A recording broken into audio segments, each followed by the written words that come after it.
All right, we are recording episode 6 podcast. I'm Kayman Coons. I'm Ziegler. And today we're going to be reviewing Pumpkinhead. That's going to be our main piece today. Before we get there, of course, we're going to go through our little topic, stuff that's been going on in the world. We're going to start on Red Tornado's new look in Supergirl. Awful. Just awful. Just fucking terrible. I showed you this because you didn't know about this. And as soon I saw this trending on Facebook, and only the most professional of sources for me, right? But fucking, so I saw this trending in Facebook, and I clicked on it, expecting to see something, pretty cool. I mean, yeah, because if you want to say what you will about the DC TV shows, and I often do, but at least, so far, nothing has, visually looked shit. From what everything's looked fine. At least acceptable. Except for, the Slade outfit in that looked really Arrow. That looked pretty dumb. That was really awful. That looked like a Halloween costume. It looked like he looked like he was cosplaying. Yeah, it really did. It looked pretty Not awful. Bad cosplay. Well, I mean, yeah. Right. Not bad cosplay, Not but still cosplay. Not like wearing cardboard boxes Iron Man cosplay, but still not not the best. Sure. I'd still say it was acceptable. For Halloween and trick-or-treating, yeah. Or going to a con, sure, that's acceptable. I looked at him and I was like, yeah, that's Deathstroke, so I guess it's acceptable. It's bare minimum, but it's acceptable. I mean, this is the first design that I'm like, what were they fucking thinking? Yeah, I mean, This looks dumb. Maybe that's just on set photos. Maybe they'll doll it up a little bit in editing. I hope so. Because the face looks really bad, and the fabric they're using for his quote unquote armor, it doesn't make. It just looks like good. shit. Yeah, and it's surprising because even Vision looked better in on-set photos. Yeah. Vision looked really great. Vision looked awesome. His makeup actually didn't even take that long, but it's very impressively done. It looks like synthetic robot. I look at the Vision even in on-set photos, and I'm like, yeah, that looks like the Vision. That guy looks like an android, like he's robotic and whatnot. I look at that photo of Red Tornado, I'm like, that's just a dude in makeup. That's a dude fucking looks cosplay. like he's playing a devil fucking thing. Awful. My favorite comparison to this is he looks like a goddamn classic Doctor Who alien. Yeah. I'm talking 60s he Doctor really Who villain. Or a Power Rangers villain. Yeah. Rangers or whatever. Rangers, just showing up. Looking all silly. It just looks so. Why didn't they do the traditional robot? Just make him a robot. Yeah, Young Justice. Yeah, Young Justice just made him a robot. Looked really good. I liked it. Made him a robot. Well, I mean, and I guess on top of that, I don't know how they're gonna. They're introducing him as a villain, so they're gonna do the whole which is fine. He's no built problem. by a villain. Yeah, he's built by a bad guy. Eventually turned good. So it'll be cool to see how that plays out. And I guess I like the fact that they're putting Red Tornado in a show. That's cool. That's cool. I mean, you have to appreciate. I think I've said this before. You have to appreciate that DC is willing to take, risks. C-listers and try to make them cool. Yeah. I mean, I guess they're kind of I don't know who started this. I think it was. You know what? Marvel totally started this because Iron Man was totally B C-lister. Yeah. Until they made a movie out of him. Yeah. So, yeah, they're taking notes from Marvel and they're like, we can take people that nobody really knows. Like Firestorm and Red Tornado, and I don't know, the Atom or Rip Hunter, and we can put them in this and we could try to make them cool. Yeah, Rip Hunter.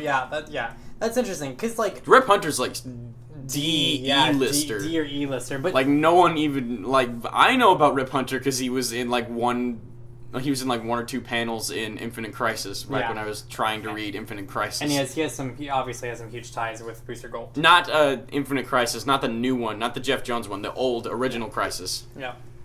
Original Infinite Crisis. Yeah. Original one. Because that can't be any more confusing. That's comic book stuff. Yeah, right. Comic book lore. Things that we can say. That's Red Tornado. Next we got George R. R. Martin's birthday just passed. The 20th. 67 or 68 now. September 20th.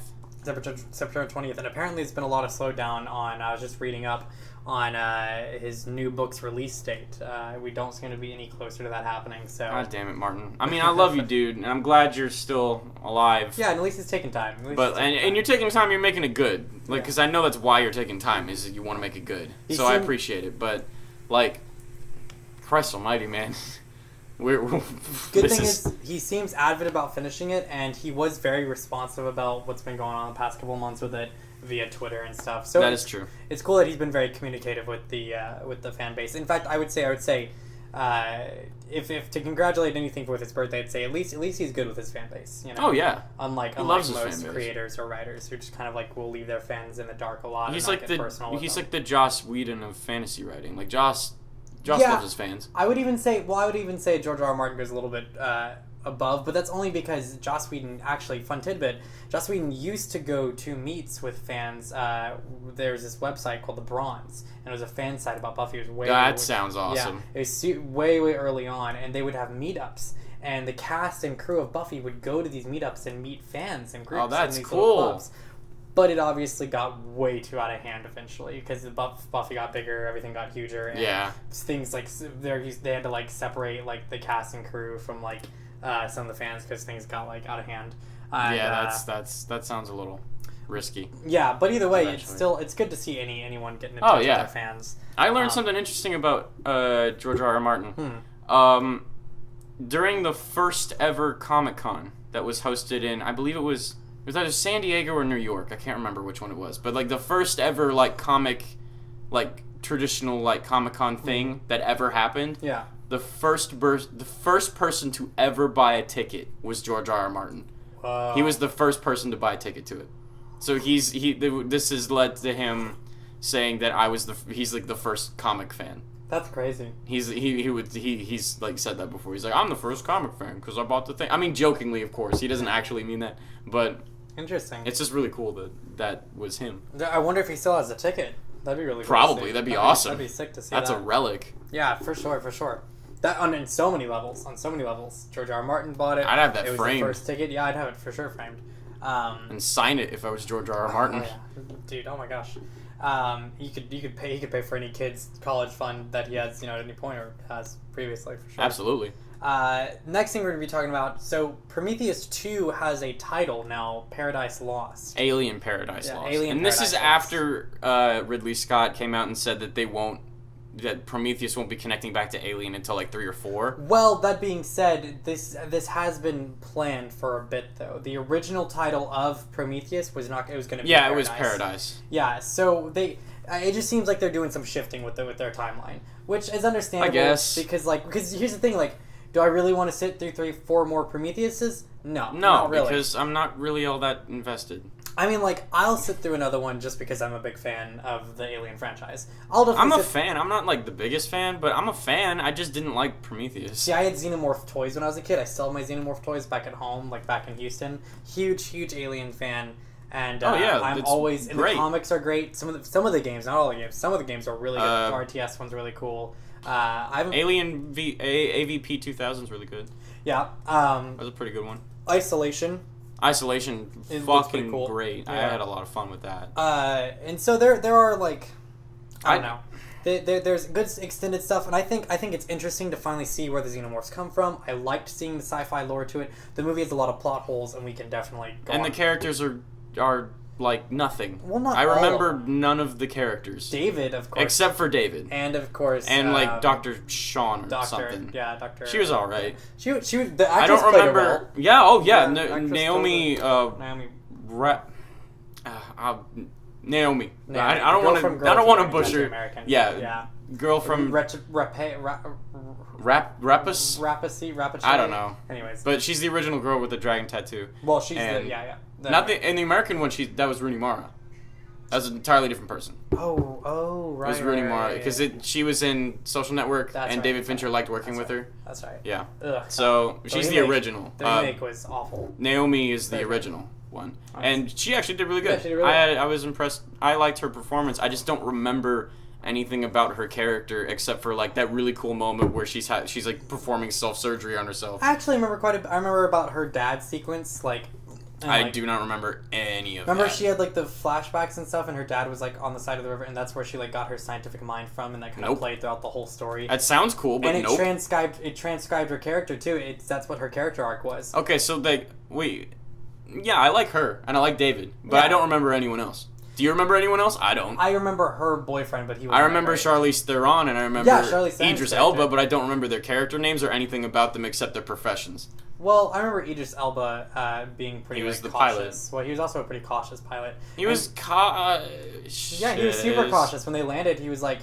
nah, like this is gonna. There's like, that was like it though.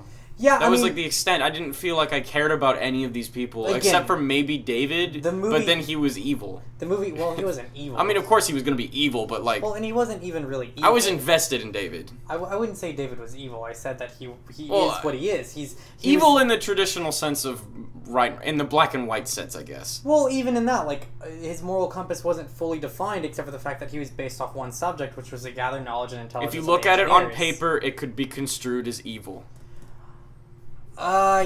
Yeah. I mean, yeah, he's an android and he doesn't have the same moral, like, capacity that we do because he just does whatever he's programmed to do. If you consider the furthering of investigation and experimentation evil, then yes, absolutely. But I'm talking about like on paper. Yes, of course you can make the argument, but like yeah, if you look at it in the traditional story sense of like antagonist, he is an antagonist. Yeah, but I don't agree with the argument of on paper because on paper is only interpreted by the reader, and the reader's moral compass can be anything. It can be good or bad on every spectrum. I could say on paper, I could say like on paper he would be labeled as the antagonist. And antagonists are traditionally evil, so he is evil. I would say Wayland is the antagonist of the film, and David is. And just he's a like catalyst. a puppet of Wayland, so he is by proxy evil. No, I would say he's a catalyst of the whole story. Like the engineer tears his head off first to like promote that, you know. Why do I speak words? Why do I even speak words? I don't know. I think it's an interesting like. He's evil in the traditional sense of, like, he's the antagonist, okay? Sure, I mean, yeah, you can debate moral compass and whatnot for days and days and days, but he is an antagonist in the movie. But I just think Wayland is more of an antagonist. I think David is He doesn't do as much, though. He just kind of... He just comes out of, like, the cryo thing... And then he's there, and the makeup looks awful. It did look and bad. He's all like, "I'm here, I guess." But it was his plan. And the then whole nobody time. cared. Like he's the one who kind like of designed all this to happen in a certain way. And he was on there. He only funded the scientists' research specifically so he could get his way and like get the things he needed. And when they found out, they're like, "What the fuck? Why are we still here? Why are you even here?" And he's like, "What? You thought we came down here for your like research? Like, no, we came down here for like business, financial reasons. Like, we want to recreate their DNA." It's like it's the equivalent of Talia al Ghul being the antagonist in not as shitty, I would think, because there was at least a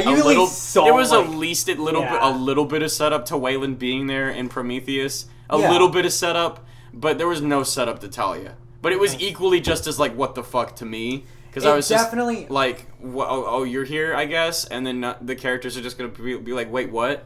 The thing here's my problem with it is like it would have been a really cool twist had there just been a little more interesting stuff into it, because it does scientifically make sense, right? Cryo freeze yourself just like they did, and like you're gonna stay the same age. So why wouldn't like I see like a picture of an old man that's technically 20 or 1,000 years old because light years, like super fucking old, and be like, oh man, yeah, that guy's dead now, but surprise, he's actually like totally and of course like you would think that because like if you see an old man on like a photograph, that's super. They also did like a cool promo with the film, which was Wayland in his younger years. Yeah. Like with Guy Pearce. Yeah. And that was actually really cool. And so like I think they set up Wayland and David actually pretty well. Yeah. Like because they did Meet David, and Meet David actually is the best part. It's the really best cool. thing that came out of Prometheus because it sets up his character super well. Really nice. And I'm like, I'm already terrified of you. Yeah. Like you were the most weirdest, like, get out of my face. Yeah, Fassbender did a great job. You're super awkward. And yeah, Fassbender fucking killed it. I mean, hands down, he's the best part of the movie. Movie. Yeah. He holds quite a good part of it. And, like, that's what I'm saying is, like, I enjoy the lore, and I think it's a fascinating series, and I would definitely watch it. I don't mind the whole, like, they were created by, like, this pseudo-religious figure of the engineers and whatnot. I don't mind that. I just think it would have been fine if the xenomorphs were just their own race of people. I think you could set it would take less time to set up, and you could do that, and it would be fine, and I wouldn't care. They would just come from a planet, and it would be fine. But the thing about that, the reason that I think that's boring is because you lose the whole concept of humans being their own destruction. And that's what Aliens all is. All of the films in the franchise are literally humans being their own destruction. And Prometheus... But, like, to themselves. Yeah, and that's exactly what Prometheus does. It sets up this thing of, like, well, if these humans literally didn't come here, none of this would have fucking happened, and we wouldn't get gotten killed thousands of years later in Alien 1. Well, they do that with the company in, like, the first and second one. Yeah, exactly. And it's less good in the second one, because the second one, he basically has "I'm the villain" written on his head. Super hard. But, like, and that's... Thanks, Cameron. But that's the thing, is, like... It's like the humans creating their own demise, and humans creating xenomorphs, I think, is extremely poetic and very interesting. Does Aliens really have much of that aspect? Oh my gosh, hugely, on a lot of Aliens really had the whole humans creating their own destruction thing? Well, because it was this concept I thought of, it was like, more why like they're there. I thought it was more like comparing, like, the whole... I thought it was more about Ripley being the badass and, like, challenging the whole trope of, like, the... women are like the helpless the helpless scientist, and then like the Marines come in and save the day. But in this case, the Marines are like the huge pussies. They talk the talk, but they can't walk the walk when it comes to doing like, anything. And then like Ripley actually steps up and actually gets shit done. Yeah, but that's not the movie's theme. That's just a strong female lead that was in the time. The theme of the film... Well, that's more of what I got more of that from the film than I got, like, man is their own demise from Aliens. I got that strongly from Alien 1. I mean, because they focus on the company you're like... talking about Aliens. Oh, you're talking about... I'm talking about Aliens. Oh, never mind. Well, no, Aliens doesn't really have anything, actually.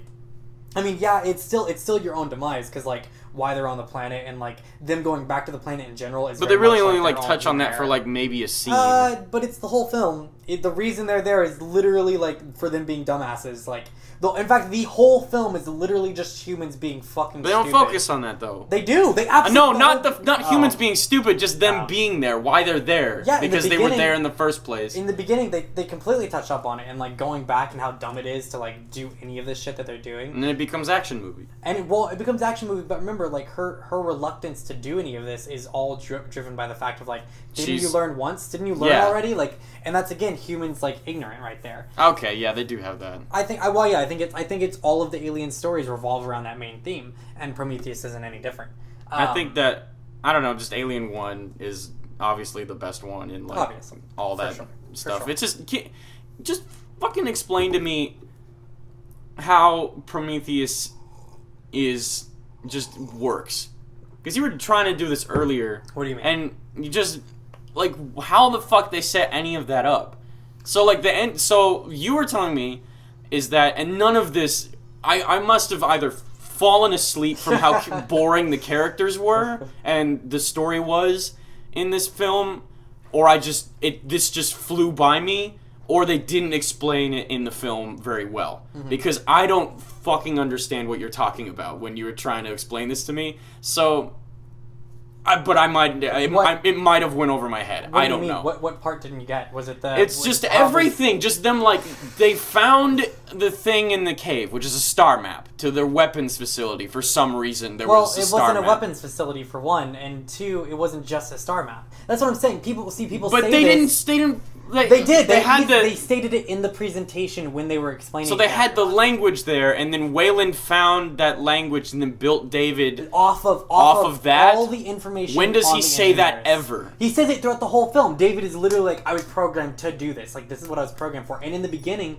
he does at the end. And no, when they like actually find the Promethean in the thing, they do say that. Yeah, and then he's like talking to him, and you get that. And they say, and then he fucking rips his head off. Okay. Yeah, they explain all this. Like, all this is talked about, and in the presentation... So then they go to the thing, expecting to find the black goo? No, because they just want to see them. No. That's what the scientists are doing. But Wayland is actually sending over for biological, like, experimentation and, like, because he wants to live forever and shit. He wants to live forever, and he's like, these people would know how to do it. And, like, on top of that, like, money. So they find this black goo. The scientists are like, oh, and then they're like, okay, so David is ordered to put it in the scientist. No. David, so why does he do that? No. That's so David is AI, right? And David is programmed to understand engineers 100% in everything. Like, literally, David is... If you put anything in front of David that looks like alien anything, he's going to be like, I want to know how that works on every level. So for me... So he put it in that guy's drink. He's like, I'm going to do it because I just won't fuck with you. Well, no, it's experimentation. Which is cool. But no, because he wants to fuck with him for science. Yeah, experimentation. Exactly. That's exactly what it is. And, like, when and a lot of people were like, I don't know. And, like... But it makes sense. Like, his character would do that. No, yeah, I'm not questioning his character's motives. I'm just questioning, like... Okay, maybe I am a little bit, but... Yeah, that's what I'm saying. Yeah, exactly. Most people do. Which is fine. Like, it just doesn't make... It didn't make a whole lot of sense. This is this is the problem with Prometheus. All these things are in there, but they're not conveyed well. That's exactly what I'm saying, because I didn't get this. I didn't get any of this that you're trying to tell me right now, because it's conveyed super poorly. I'm just, like I said before, it's like I either fell the fuck asleep or it just went over my head. Because I have no fucking idea what you're talking about. Which is why I would say I would give the movie a 6 or a 7, comparatively where you would give it a 5. Because even though it wasn't conveyed well, which does negate it like 3 or 4 points, it's still one of those situations where it's like, yeah, but it's at least they tried to put it in there. Tried, yeah. I don't know. It's just I take off a lot more points because the characters and their interactions. It's all just so boring and dull. We can save this for our real Prometheus review because we literally just reviewed Prometheus. Oh, okay. In this topic. I guess we did. Sorry, guys. Free Prometheus review, free with purchase. There you go. Next up, we got Agents of S.H.I.E.L.D. first look. This is their little... Marvel always putting out their little first looks at stuff. Yeah. This looks great. This looks absolutely cool. I'm excited to delve into Season 3. First, we got this guy It looks like Agents of S.H.I.E.L.D. is finally, like, coming into its own. Like, it's finding its identity. Like, not that it didn't in Season 2, which it totally did. It's just getting even better. This is really beginning... Because Season 2, it was like, okay, this is what the show's about, and we finally have a tight story structure. And we have, like, a concrete villain now. We have certain facets of the universe that we're trying to establish, like, super well. Like, you got Hydra, you got the Inhumans, and you've got S.H.I.E.L.D. in and of itself, and the Kree as well. Yeah. So you got these three or four facets that they're even trying to establish, not just dicking around for a season and then Hydra. Like, that was Season 1, and that didn't work too well. Well, I don't know. Season 1's twist was genius, though. It was pretty cool. Oh, yeah, Hydra's great. The Hydra sequence saved that season. It was amazing. From being the worst. I mean, because it wasn't super interesting before then. I didn't mind it. Because the characters weren't really all that... Deathlock was pretty cool. I mean, Deathlock was cool. I'll give it that. But, like, that's what kept me watching was Deathlock. It kind of felt like a Marvel X-Files Season 1, which I was okay with. I didn't hate it. It's just the characters. I felt like since it's part of a universe, it was something like Buffy. This story structure would be fine, but since it's part of a universe, and it seems like there would be, they would interact with certain facets of this universe, like they are in Season 2. They did in Season 1. Season 1, they literally every episode interacts with one of the films, like on every level, like. The second episode literally... Not entirely. It was more like Monster of the Week kind of thing. Yeah, and we wanted more from Agents of S.H.I.E.L.D., We wanted something bigger, something, something that they did, something like Season 2. They introduced quite a bit within like the first 4 or 5 episodes on different characters and stuff relating to Iron Man and Thor. And Captain America, of course. Like through little like mentions of things and like Easter eggs. Not entirely through the story. No, but the story's all the mutant powers and stuff. Like, first episode is all about Extremis. Literally, it's all about Extremis, which is introduced in Iron Man 3. And then Extremis becomes, like, Season 1's, like, overviewing, like, item.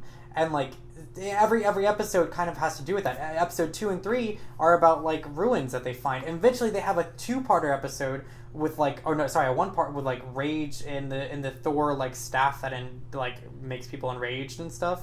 And, like, that hints about, Agent Grant Ward's secret. In fact, that episode, literally, if you were to watch that and rewatch it in context, you'd find out that that's when Grant Ward is, like, Hydra. You'd be like, oh, fucking Grant Ward's Hydra. You could easily find that out if you rewatch that episode. And then, like, they later reveal it, because, like, he's looking over the well of his, like, brother he threw in there or whatever the hell, and, like, stupid crap, and, like, because he went crazy. And you're like, oh, there's something wrong with Grant Ward. Like, Grant Ward's fucking insane. And they don't touch up on it for a really long time to, like, make you forget about it. So then you get the Hydra reveal, and you're like, I never expected this to happen. And it's mind-blowing. It's really good. The twist of Season 1 is I just think I kind of expected, and I think a lot of people expected more just from the way that it was marketed and the way that people were talking about this show.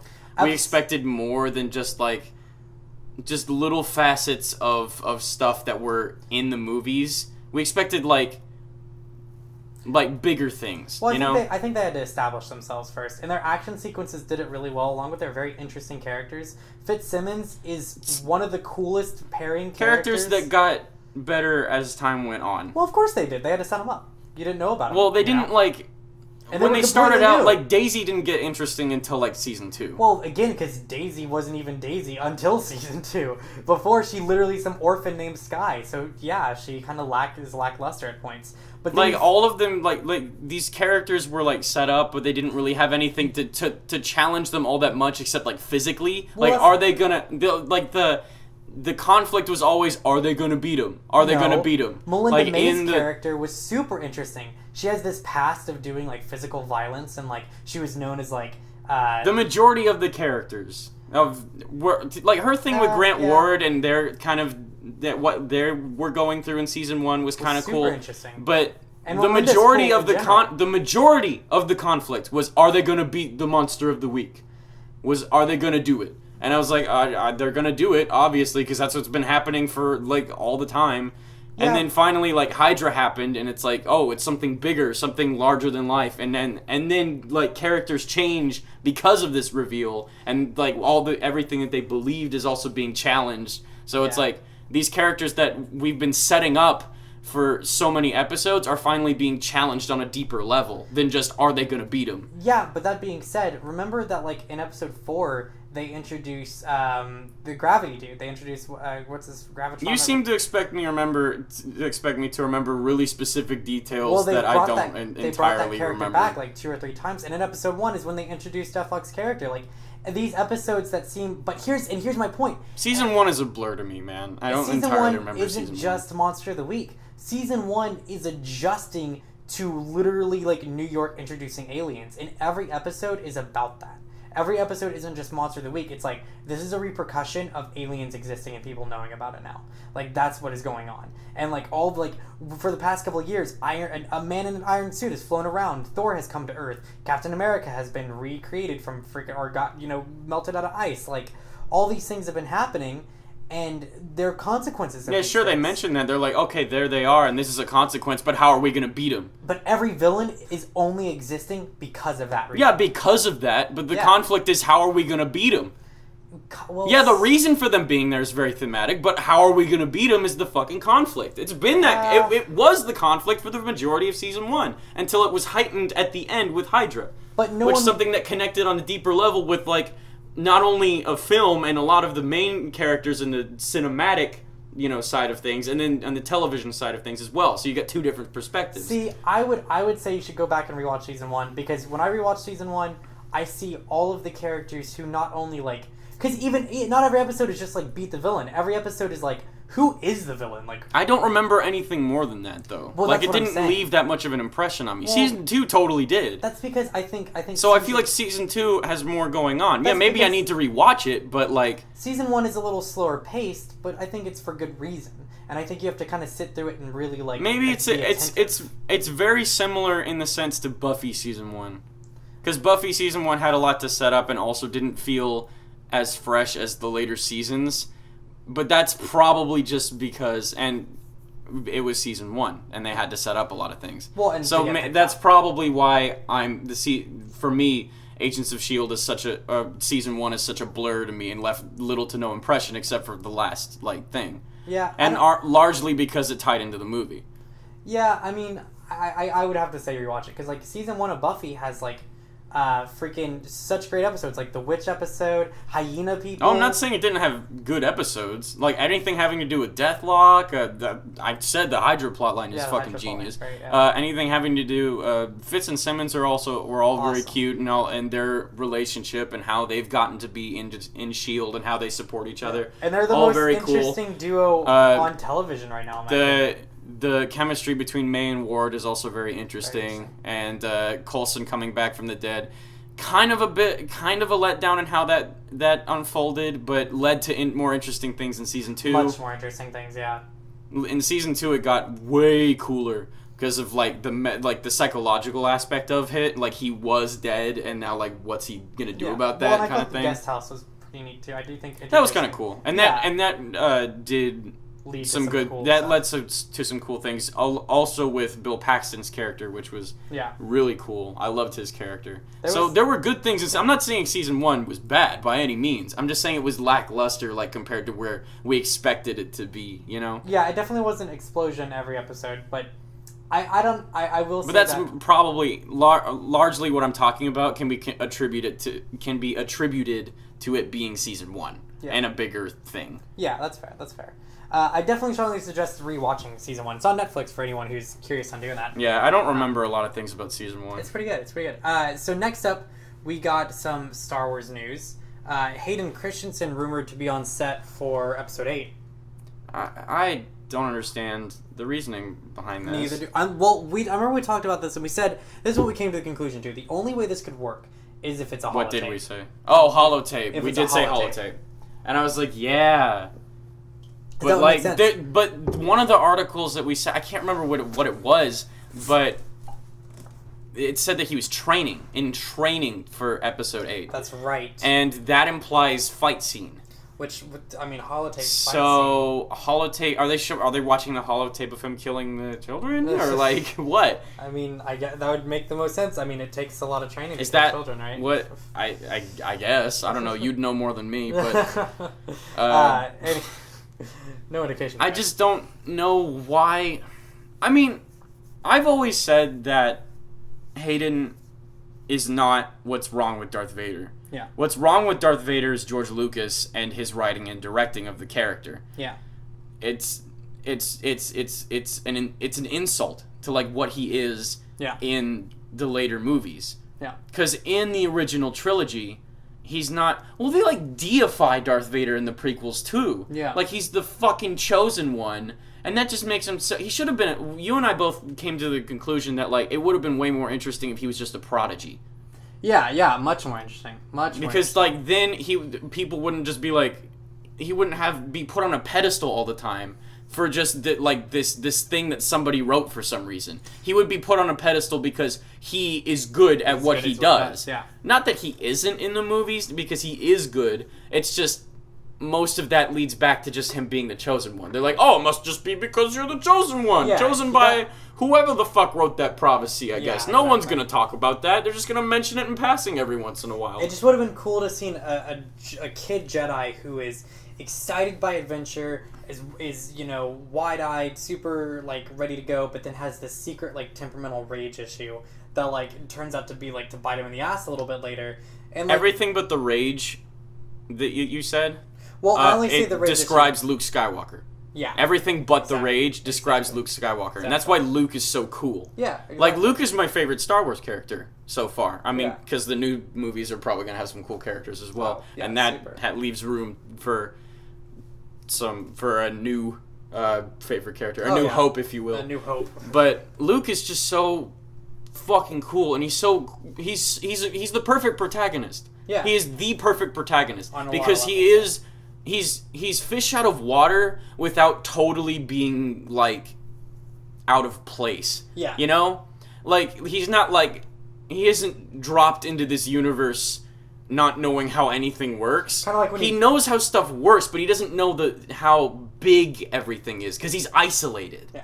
So when he's discovering things, he's discovering how big the war is, he's discovering how people are affected by it, he's discovering the mysteries of the Force, he's discovering just how big the galaxy is and stuff like that. His whole life was spent on a fucking farm, so like when he's discovering this, you're discovering it as well. Yeah. And you see him grow and change as a result. When you see him get more used to this world and more skilled and more likable and more just absolutely. He's like perfect protagonist, great fucking character arc for the entire films, and his last final moments in the final confrontation with his father are great, fucking great. They're conclusive, and just raging at his fucking dad, like because he finds out about his sister, and he's like, you don't fucking touch her, and he like fucking like kicks his ass and just cuts his hand off, and you have that mirror of like. He gets a taste of the dark side there, and it scares him. But he makes the decision to turn back. Yeah. He makes the decision not to go in. Exactly. Even when he could, that's what sets him apart from his father, and it's so fucking good. I mean, hopefully and then the choice that Darth Vader makes in the end, the last final moment of redemption of him quietly making a decision, which was ruined in the special edition where they added him saying no. Yeah. Ruined. No. We can't just have a silent what's the word? Contemplative, is that a word? I don't know. You can't have a silent moment, silent decision of just somebody reevaluating who they are and what they stand for. Yeah. Like blood is in the end, blood is thicker than water, and he chooses his family over this man he's been blindly following for decades now. Yeah. Which is complex as fuck. And it's interesting. It's good. I mean, hopefully that's what we see some of in. So I just hope that in the end, I just hope that Hayden is coming back for. Not because Darth Vader is coming back, being reborn. Yeah. I hope that he's coming back because of something they're going to reference in, the prequels, like a holotape. You know what? They might do that. Because if they clone him... Oh, no, don't clone him! Because all signs are pointing to they're going to clone him, so I guess they have to have an actor who plays him. Cloning wasn't even cool in the prequels. It wasn't even cool, because then it's just every unit in this war is expendable. I mean, yeah, they try to make us emotionally connect with these clones because they are technically people, I guess. But they're still clones. And there's a million more like you. Here's the thing: that also breaks the lore really badly because the whole thing of because we have the stormtrooper who is not a stormtrooper. All the stormtroopers seem to be regular people now. Finn's a stormtrooper. Yeah, Finn's a stormtrooper. So that means that there's no more clone stormtroopers. That they're just well, they do establish that in Rebels. Yeah, they establish that there's an academy. Yeah, and so that's just a thing now. So they stopped making clones after the Clone Wars. I think, but they still exist. But why would they stop making clones if they're going to just clone Darth Vader? Exactly. Why would they abandon that technology? I don't know. It makes no sense. It makes no sense. It's dumb. They just should have left it alone. They shouldn't be cloning Vader. I don't want to see... Why the fuck were there clones even in the first place? There's no, because then the emotional weight of people dying in this war is diminished by we can just make a new batch right now. Exactly. That whole platoon died. Oh, we can just make a new batch right now. Killing off Vader was a great conclusive point for Luke, and it was great to have, and so I really just don't see a reason why they have to bring him back. You know? Exactly. Why do you have to not create a new villain? Why can't Isn't the memory of Darth Vader sinister enough? Yeah, right. Because he's huge. And I mean, not in the sense of he's a fucking deity. I mean, in the sense of him being influential. Yeah. He did a lot of things. If we had as a character, he actively did things. Not that people are he was the fucking chosen one. If we had a Dagobah scene like we did in episode with 5 with Finn or Rey, yeah, that'd be cool. Where they go in, I'd be into that. That'd be cool. And maybe they see Hayden in. That's okay. Maybe they see Hayden as a vision in the forest, or he's in that forest on Dagobah, they see him. That'd be fine. I mean, my only thing about it is they should, because in at the end of Return of the Jedi, before the digital re-release, it was not Hayden, but it was. It was what he would look like at that age. At that age, yeah, it was nice. It was cool. It made sense. It wasn't dumb. But it was not dumb. That's the key. That's the key here. Yeah, is that it wasn't dumb. It made sense, because they showed Obi-Wan at his age. Why didn't they? Why did they do that? Whatever. That just makes me so mad. That makes no sense. Why didn't Obi-Wan come back? Why didn't they put in Ewan McGregor then? Why exactly? If you're gonna put in Hayden, why not put in Ewan McGregor? Why the fuck does it have to be just Hayden? That doesn't make any sense. Makes no sense. I know. In related Star Wars news, though, they had a new 360 trailer. This trailer, I actually, because I know we had only looked at one where you could see it from one angle. Yeah. But I looked at one where you can see it from all the angles. You can move the cursor and see as if you were turning your head around. It's pretty cool. It was interesting. I've only seen that angle, so after we're done with this, you're going to need to show me that. Yeah, I'll show you because that I've only seen the one from the angle. And that's annoying. This trailer, yeah, it is kind of annoying because I feel like there's more that I'm missing. Yeah. But this is a very interesting future for trailers. Yeah, really interesting. Very interesting way to promote your movie. And I think it's perfect for Star Wars because it's this concept of exploration on a new planet. And I can agree and So they're establishing Jakku, which is the planet that you're on. You're going on it on a speeder. Yeah. And I'm why couldn't it just be Tatooine? Why is this Yeah. Jakku, why is this planet that no one has ever heard of until now like suddenly super important and also has like crashed ships? What was going on in Jakku during the war? Well, like what was happening here? Why are all these ships here? There is this downside possibility. Do you remember that theory we talked about, the really stupid one where like with the hand? Well, what if Jakku is like theoretically under Cloud City's planet in some way, or like in a distant area next to it, so like metal and like shit would fly over to Jakku. So let's say there's a battle over Cloud City, which there were tons of battles around Cloud City before. Which is why Lando's so worried. Yeah, exactly. Because he's worried about Empire like finding him. So because they're so close. There were many altercations. So obviously there would be like down destroyers and stuff and like all sorts of crap. Because like where did all this debris go? But that would mean. No, I guess that could make sense. Like it's a kind of a junkyard planet. Because of like it's like downwind of like all the worst battles, I guess. I don't I know. Guess. Like, but it's still that's where they put all the wreckage from the war is just on this desert planet. Vader's freaking lightsaber is just there. I guess. I don't know. Wait, hold on. No, oh yeah. Well, I don't know how they're gonna do this, dude. I have no idea. I have no clue how they're gonna make, unless it was Vader's new saber, not Anakin's lightsaber, but Vader's new saber, and they find it on the. Because that was lost too. No, wait, no, it wasn't. He cut his hand off. No, because and it fell down the thing, didn't it? Yeah, that's Anakin's lightsaber. No, I'm talking about in 6 when Luke cuts Vader's hand off. Doesn't the lightsaber fall down the chute in that? I don't know, does it? I'm pretty sure it does. Well, then it would just be lost on the new Death Star. Yeah, which just falls into the Death Star. So then it would have fallen on Endor. I guess.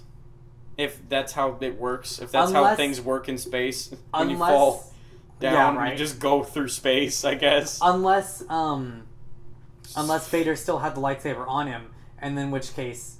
But that wouldn't make sense either. Because even if Vader still had the lightsaber on him, Luke took him to Endor to have the fucking... Fuck if I know, man. Your guess is as good as mine. So none of this, it just can't be possible to me. Like, I don't know how they're gonna have the lightsaber. They better explain that very well, because I'm gonna be really picky about that. That's bullshit. Don't do that, JJ. Yeah, don't, because like we're fans. I guess if you already did it, it's too late. But too late. Try to make it cool, I guess. You're still kind of in post production. You got time. You got time. Do some reshoots, maybe. I don't know. So that's the 360 trailer. Next up, we have some other trailers to talk about. Angry Birds, the new trailer. Which when we first heard about, there's Augenry Birds. Oh yeah, we'll see. Kayman doesn't spell words right, ladies and gentlemen. Well, when I type fast, I just kind of go. Anyways, you just don't see it, and I have to point it out to you. It's for like, Augenry.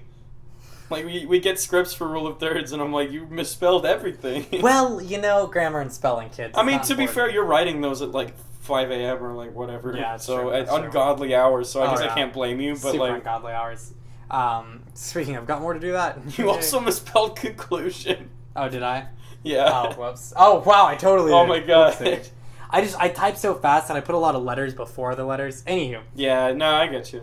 So Augenry Birds trailer. I'm giving you shit. Let's talk about the Augenry Birds. Yeah, those Angry Birds. When we first talked about this, the cast was pretty nice looking. Yeah, Jason Sudeikis, Danny McBride, lots of SNL alumni. Yeah, Kristen McKinnon. Some really good people on this. But the thing is trailer wasn't that exciting. It was all right. Not a whole lot going on. The animation, of course, looked great. Looks pretty cool. Looks good animation wise. It's integrating the game really well.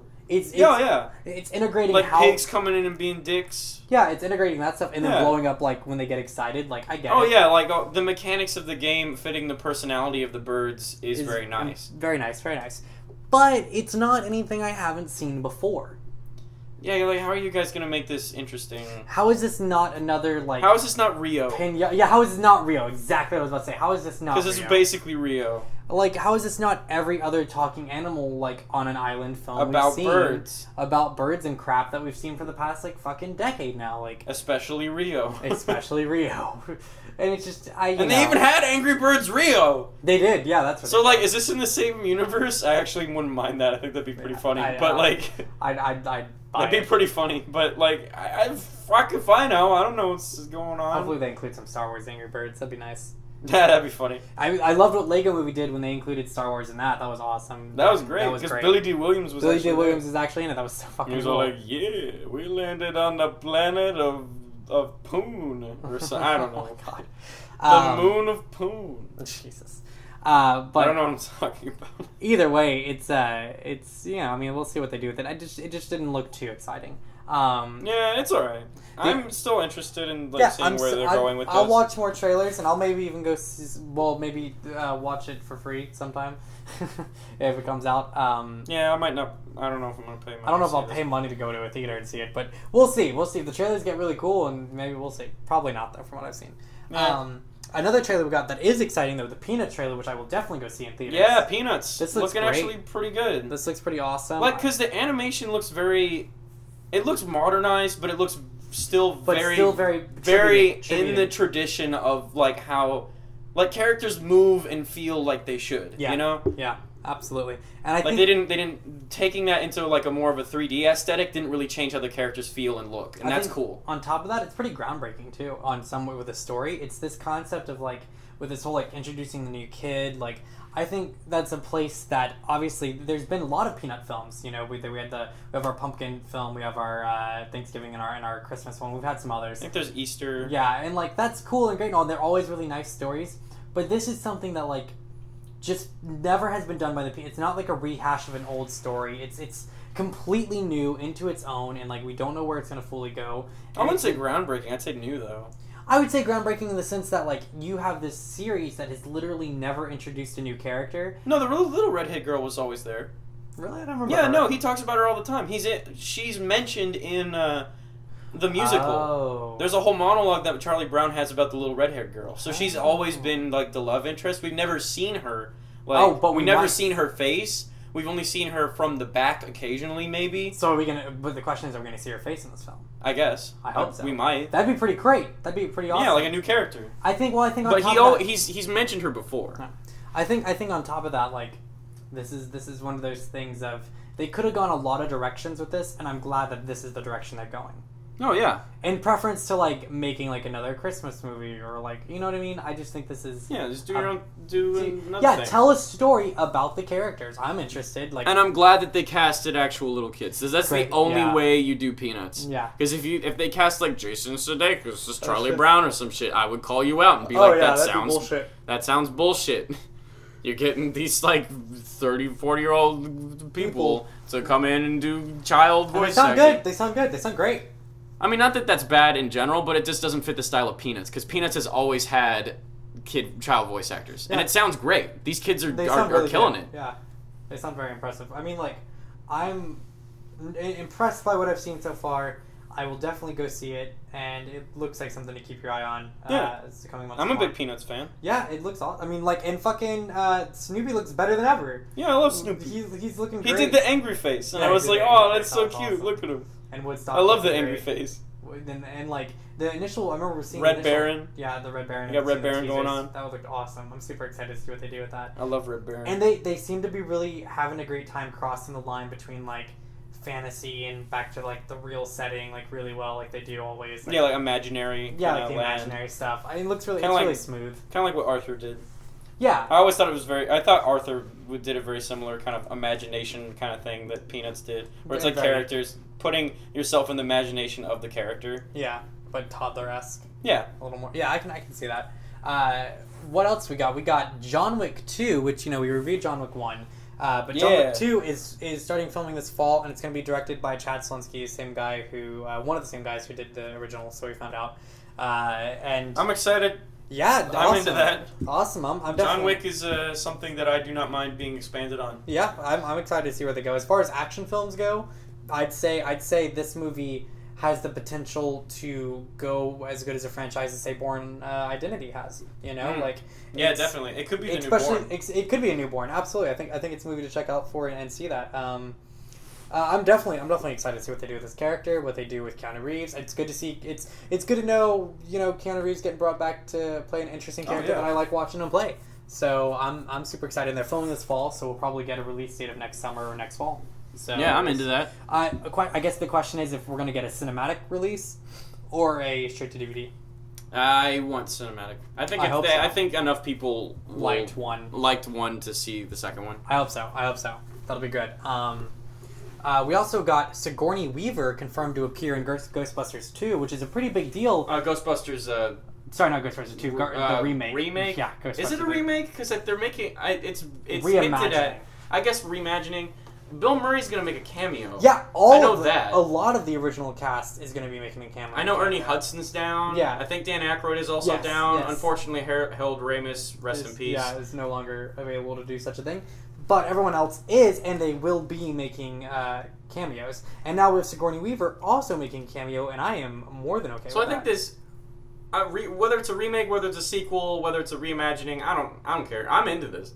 Yeah, I want to see I'm what into they this do. cast. I'm into this director, Bridesmaids director, Paul Feig, fucking fantastic director, co-creator of Freaks and Geeks, one of my favorite shows ever. And what an interesting. This is going to be awesome. Yeah. I'm into this. What an interesting way to bring back this franchise. I think is a lot of franchises. I mean, we talked about this earlier about RoboCop and like Total Recall bringing back their franchise and it not doing too well. But this is a franchise that's doing it in a really interesting, new, innovative way.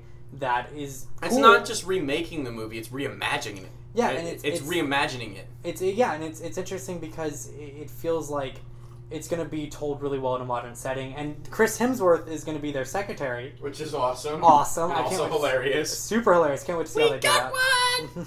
That's going to be awesome to watch, and of course, Except like Australians are like, we got one, mate. I don't know. I think on top of that, you already go into this movie knowing that it's going to be a little different from the original, and so now there are going to be parts where you're like, oh, this is a part in the original where this would happen, but you're not. It's going to be something new and different, and I think Paul Feig is smart enough to challenge that. Yeah, and I think to challenge that structure. I think this is a great movie for longtime fans and newcomers to the franchise. I think it's going to be great because I love this cast. I love the director. In fact, I can't wait. And the writer. I can't wait to start seeing some trailers for this. Because all we're seeing is photos and rumors and speculation about who's going to be in it and whatnot. I want to see some stuff. Yeah, I want to see some stuff too. I'm super excited. So we got Sigourney Weaver coming on. The next thing, Ghostbusters is such a. Before we move on, Ghostbusters is one of the best ideas ever. I was just thinking about this the other day, and I was like, among the best ideas for movies ever, Ghostbusters is among one of the best. Because it's just so it's one of those ideas where you have to kind of take a step back and be like, holy shit, this is such a great concept. Yeah. Holy shit, people fighting a ghost extermination squad, and it's also hilarious but also kind of creepy at the same time, and it has some interesting creepy stuff going on in the background as well regarding Babylonian gods or something, and some kind of weird prophecy of the dead coming back to life, which is creepy and also hilarious when it's science fiction ghost fighting, and that's awesome. And on top of that, I mean, there are shows on the Sci-Fi Channel like Ghost Hunters and stuff, and fuck those. Well, and the thing about those is if those shows actually had real things happening, that would be what Ghostbusters is. Oh, and it's so cool because it's oh, what if they did that? What if Ghostbusters actually had a show in the universe of Ghostbusters? They had a reality show and they were talking about busting the ghosts. That'd be funny. That'd be great. Yeah, and that's the thing about it is it's a great idea because it's one of those things that's really set in the real world, and you feel like there's just sci-fi to it. You feel like it's science fiction. You feel like I love how they realized that this idea may not go over too well. In the early on in the film, these professors are just these academic types, never held a gun or anything like it in their entire life, and they're trying to go up against freaking ghosts with these nuclear reactors strapped onto their backs, and you feel like they're in over their head, but they're smart enough and cunning enough to pull it off. Well, in some ways, they're the only people to pull it off because of their background in education. Literally, their smarts and concept of being clever and witty and also highly intelligent with a certain gear. But you feel how risky it is. That's you feel super how risky it is, and it's great whenever they start getting good at it, and they're like, oh wow, we're fucking good at this shit. Yeah, they're later on in the movie, they're like, man, we got so many ghosts in this thing. Yeah. If it exploded, that'd be really bad. Yeah. And there's some really interesting stuff, and it's how would the city really react to people catching, like, that'd be ridiculous. Like, someone would have to come down in there and, like, fix all this crap up and, like, figure out what's these people doing. How do catching people ghosts? get rid of ghosts? Yeah, They call the exterminator. And it's super interesting.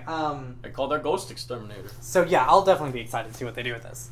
But next up, we got I'm super excited to hear about this. Drew Goddard doing Sinister Six, and he's saying that it's a possibility to occur within the MCU, Marvel Cinematic Universe. Well, because he was doing it for Sony. He was doing it for Sony, and then of course Sony Spider-Man franchise. For the Spider-Man franchise, and then Sony was like, "Here, take Spider-Man from us and do what you want with it." Because we fucked up. Yeah, we fucked it up. Because we rushed out that second movie and no one gave a shit. And the great thing about it is Drew Goddard, who is already a Marvel writer, who helped out with Daredevil. Daredevil, yeah. And co-creator of Daredevil. Co-creator of Daredevil. Of the show. Yeah. And we already have him doing really superhero-y stuff right now, and I think I'm really interested in seeing what he could do with Spider-Man. I would, and you know, he was talking about it. He said, this is what he said. He was like, I really just want Spider-Man movies to be like summer getaway films. Kind of like the concept of like, we're just taking Peter Parker, like he's living his Peter Parker life, and we just take him out for a little bit and push him through the Sinister Six ropes, and like he goes through Sinister Six, and then we put him back in his Peter Parker universe. We don't want to like fuck with him too much. We want him to like enjoy his moments and do his thing, and we want to bring him in his app. And that I'm like, sounds great. I'm into that. I'm into that because I'm into what Drew Goddard is going to do with the Peter Parker character. I'm interested in how he'll do villains, 6 different villains. I think if anyone should be working on doing good villains, it's freaking Drew Goddard, who has, you know, Cabin in the Woods behind him. He has freaking Daredevil behind him as well. Buffy and Angel. Yeah, he's a Whedon alumni, you know, and like I can't go wrong hearing him doing a Spider. In fact, I think it's about damn time that we had some Buffy alumni writers writing Spider-Man. Simple as that. Yeah, absolutely. Because I think right now Spider-Man does have the likable charm of Xander. He does. He has a and kind of underdog charm as well occasionally. And you have to have depending on the situation. If you're writing Peter Parker, you have to appreciate nerd fandom. Because Peter Parker is a nerd. He's a fucking nerd. And so you have Peter Parker has to be 3 things. He has to be funny, he has to be a genius, and he has to be a hopeless nerd. Yeah, exactly. And this is why I like Andrew a little more. You just described pretty much all of like Whedon's story, like, you know, like it's all three of those things, you know, and I think it's a great alumni to be writing for Peter Parker. This is why no Spider-Man movie has been perfect as far as the character of Spider-Man has gone, because Tobey had the nerdiness. Yeah. He had that down to a T. Yeah. But he wasn't funny, and he wasn't a genius. Yeah. You know, he didn't do anything like, yeah, he did well in school, and they but touched he didn't it a bit, but not a lot. But he didn't like, you know, he didn't build his own web shooters. Like that's a fucking feat. Yeah. That's huge, man. Yeah, Andrew did that, so he's a genius. And then he's also hilarious. Like the romantic the comedy dialogue in at least in the first film it's pretty good. Was really actually good, and I was actually genuinely laughing. Yeah. His humor's there. The second there. one fell flat, but the first one actually had some genuinely funny moments. Yeah, his humor's there. It's just his hopeless nerddom is not. That's the whole thing, is that he's like hipster cool Peter Parker, and that's cool. Not as investing. But that's why I like Andrew more, because he has 2 of the 3. Yeah. So it's like when he has the costume on, I can be invested. When he has it off, I can't. Yeah, when it's off. Unless it's him interacting with Gwen, because those scenes are actually really great in the first one. In the first one, not the second one. But no, I mean like. Either way, I think Drew Goddard doing a Spider-Man will give us some new material to work with, and I'm sad that we've tried so many times to gotten Spider-Man wrong, because he's such a beloved character and he's such a good character. Raimi didn't get him terribly wrong. One and two were bad. There were a few annoying things like in all of the films, like Spider-Man not being funny. Yeah. At all. Like, so it didn't feel like Spider-Man when he had the suit on, so because he didn't have that confidence. Yeah. I felt like it was just Peter wearing the Spider-Man suit, you know? Yeah. You need that confidence. You need that change in character when he wears the suit, which none of the films have actually had. Yeah. But it's like the villains were all very investing in the Raimi films. Yeah. Well, except for like Venom and arguably the James Franco Goblin. But I liked Sandman, I liked Dr. Octopus, and I liked Green Goblin. Those were great villains. Yeah, Dr. Octopus and Green Goblin, both really well done in Spider-Man 1 and 2. Absolutely, very well done. Too. Like, I thought about this like very recently because somebody tried to argue to me that Amazing Spider-Man 2 is their favorite film, and I'm like, are you fucking kidding me? With villains like that, where their backstory is literally like a Wikipedia plot summary of why they're doing what they're doing. Yeah. It's fucking stupid. Yeah. You're literally saying, and his argument was that the villains in Spider-Man movies have never been good. So why would they be good now? And I'm like, that's not a way to think about anything ever. That's not fair. It's never been good, so why would it be good now? Why improve it? Fuck you. What? That's crazy. That's insane. No, that's actually ridiculous.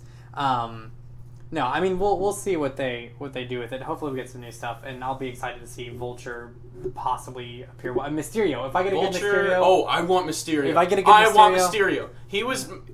Him and Shocker were the villains, the Spider-Man villains that I latched onto as a kid. I really liked Shocker. Yeah, Shocker was cool. Mostly because I liked his design, to be honest. Mysterio was mysterious. Cool. He was super cool. Yeah. Because I watched a lot of the '60s cartoon when I was a little kid, and whenever Mysterio was in an episode, I was like, "This is awesome." Yeah, because Mysterio's super cool. He's like, ooh. And at the same time, like who he really is this like total like loser. In some way, he's Peter Parker in a lot with his hopeless nerdom, you know, and like just if he was like a sociopath. Yeah, exactly. If Parker was a sociopath. There's some great, interesting things about Mysterio's character that I think no other villain has in the Spider-Man universe, and I think he's really cool, and they should touch on him more. Who would you, because there's like different versions of the Sinister Six, yeah, so what are the 6 that we want to get? I would say Vulture, for sure. Vulture, Dr. Octopus, Electro, so those 3. Okay. So Vulture, Electro, Dr. Octopus, Rhino? I'm into Rhino. Sure, you gotta have the muscle. Yeah. Mysterio. Yeah, and then Shocker. And then Shocker or Scorpion. That was it. That's the one I was forgetting. Maybe Venom if they have Venom established by then. But he's like a later member though. He's a later member, and I am so pissed the way they did Venom in Spider-Man 3 because I'm a huge Venom fan. I'm a huge Venom fan. Got some great Venom issues. Fucking God, he's the coolest. And I just want them to do like a standalone film for him, or like focus on one Spider-Man. Oh yeah, there was a film. There was rumored that was being written by Drew. No, it was actually being written by Josh Trank. Yeah, it was written by Josh. Who immediately has failed miserably with Fantastic Four, which may or may not be his fault. Oh, God. So I don't know. But I'm less excited for that now. Yeah, and I mean, like, and they're not going to go through with his Venom film. That's not. There's no talk of that actually happening so far. Back then it could have, but with the changing of Spider-Man's license, it's probably not going to happen. All right, but else we got last thing on our list: Gotham season 2 trailer, which we checked out. There's my first issue, and I've said this to you before. The first problem I have with Gotham is their freaking setting. They're using flip phones. 2015 in the newspaper. They talk like it's the 1950s. And where the hell did this war come from? What war did our Gordon come from? Yeah, what? Where did he come from? The Afghan war? If so, they don't talk like it's... Yeah, no one's... At least in Arrow, Diggle talks about Afghanistan, you know? Yeah. He mentions that. And we actually get to see him in Afghanistan, too, in Season 2. And in the remake of Sherlock... I mean, not that he needs to... because Diggle talks about Afghanistan if you drop... At the drop of a hat. Like, Oliver's like... Hey man, what do you want for breakfast? And then Diggle's like, in Afghanistan we didn't have breakfast. We had worms for breakfast or something like that. Like that seems like the only thing to his character. But at least we get to know what it is. We know what war it is. See, and I like. There's Sherlock, the remake with Stephen Moffat that he did, and episode 1. We know that he did. That Watson is from Afghanistan. Yeah, that he's a medical examiner from Afghanistan, and that's fucking cool. They really only touch up on it like once or twice. I mean, it affected him, and we definitely. That's the first thing we see in the first episode. Exactly. Is him having PTSD over that. Exactly. So it clearly affects him, and he has the psychological problem where he limps, but it's actually not a real limp. And we learned some interesting things about it, but it's integrated into the story, and it's important for him being a medical examiner, and that's all. What was that line? It was like you weren't hurt by the battle, you miss it. Yeah. It was something like that. It's him and Sherlock's biggest flaw as characters is that they are drawn to the hunt. They're in some way, and it's a game is afoot. Yeah, exactly, and like they're so addicted to that. Where Gotham has no indication of their timeline, has no affiliation with any DC show, which is fine, but at least make it make sense. And then to top it all off, it's introducing villains in the worst way. Like, and I said this before. Penguin's pretty cool though. Penguin's great. They're doing Penguin great. is that's the reason the that I only stuck watchable part of the show. His storyline is super fucking awesome, but it shouldn't have even happened. It shouldn't have even. It Which makes is no the sense. problem of the entire show is that the most interesting storyline being Penguins shouldn't have happened at all because Harvey didn't look. Yeah. This whole show wouldn't have happened if Harvey Bullock wasn't acting like a dumbass and just like turn. No, I mean not like as a character flaw. I mean like as a writing flaw, dumbass. Yeah. Like he sat. So it's like you have to kill the Penguin because we need to know you're down with all of this shady shit that Gotham PD is doing. And if you don't kill him, we're gonna kill you and your family or some shit.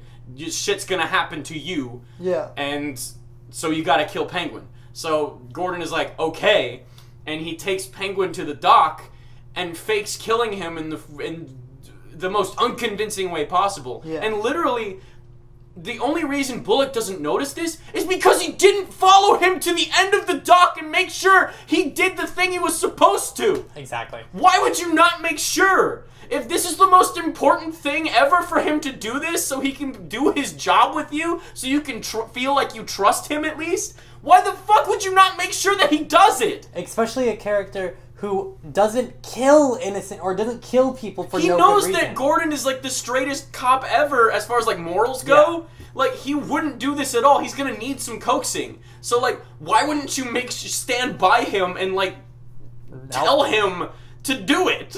Otherwise, he's not gonna do it.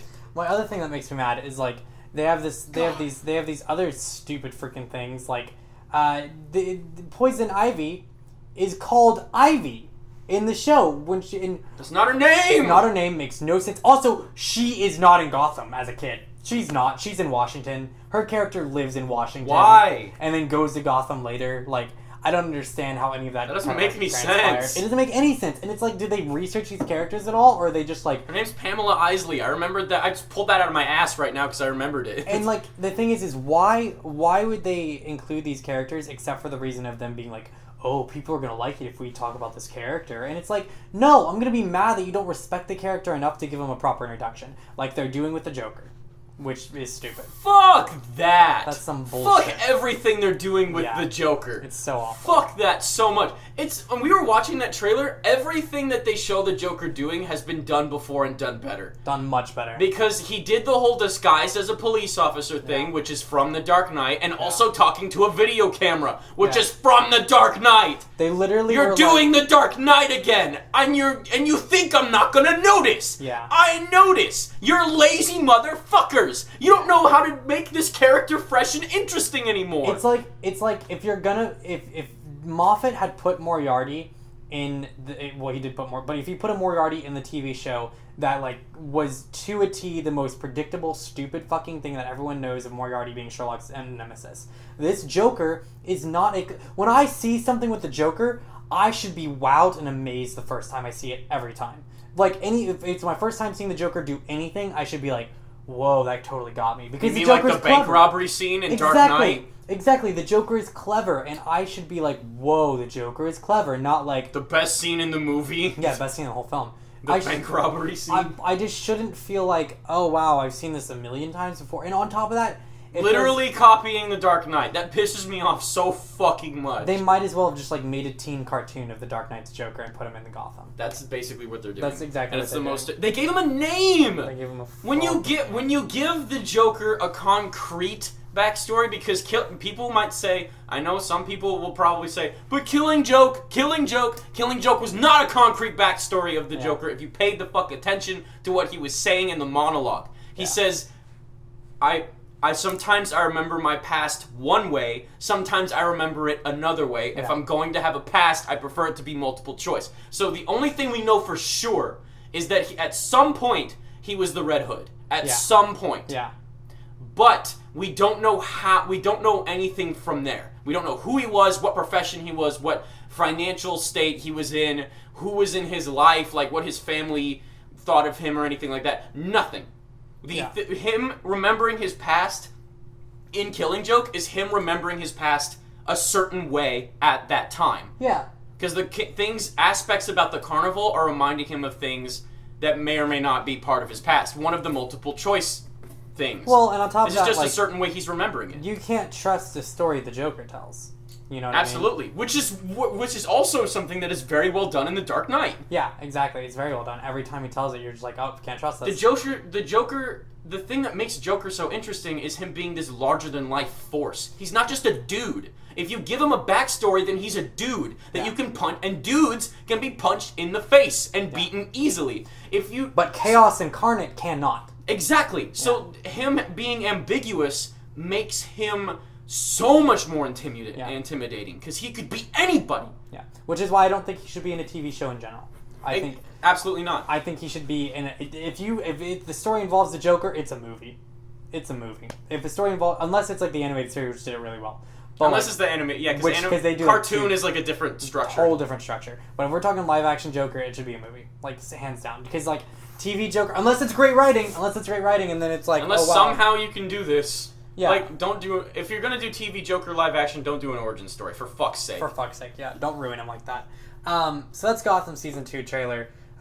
Moving on to what you've been up to this week. Alright, let me pull up, because I have to write this down on my phone, folks. My memory isn't what it used to be. I guess, I don't know. That's not really an excuse, because I'm 20 years old. I'm not at the age where I can say that. No, I'm just I just have a lot going on right now, so it's like sometimes I forget like what I've been doing in my spare time. Yeah. So it's just other things take priority in my brain. Makes sense. So I watched Requiem for a Dream the first time. So good. For the first time, and this is hey, turns out Marlon Wayans is in one of the best movies I've seen recently. Yeah. Like, I mean, just in general, not like in theaters, but like just seen recently, and like, I don't know exactly how. I might have to see this again to find out whether I think this is a 9 out of 10 or a 10 out of 10. But this is a fantastic fucking film. Really good. The thing that you stressed to me about this film when we were talking about, because I rented this from the library, and I was like because I was showing Kayman like what I got from the library, and he's like, dude, Requiem for a Dream is fucking awesome. I'm like, oh yeah, what'd you like about it? And the first thing he says is cinematography. Yeah, it's amazing. The first word out of your mouth is cinematography, and right off the bat, it's like, boom, 2 different shots split down the middle, like seamlessly. Yep. I didn't even notice it until like, whoa, wait a minute, what? That's awesome. Yeah. The only other movie I've seen that done in is one of the worst movies I've ever seen, which is The Green Hornet. Yeah, God. That movie is Green awful, Hornet is but awful. The cinematography in Green Hornet Isn't actually is pretty good. It's not bad, Because they do that, and it's actually very well done. They do that similar kind of thing where they split off into 2 different shots. Just the way that they film, it's like if Edgar Wright directed a drama. Yeah. Like, there's something interesting being shown on screen at all times. Yeah. And it does wonders for the pacing. Yeah, the drug-taking scenes, the scenes where my favorite scene, probably one of my favorite scenes of all films romantically, is the scene where Jared Leto's character is talking to his Jared Leto is God, Jesus, wrong guy.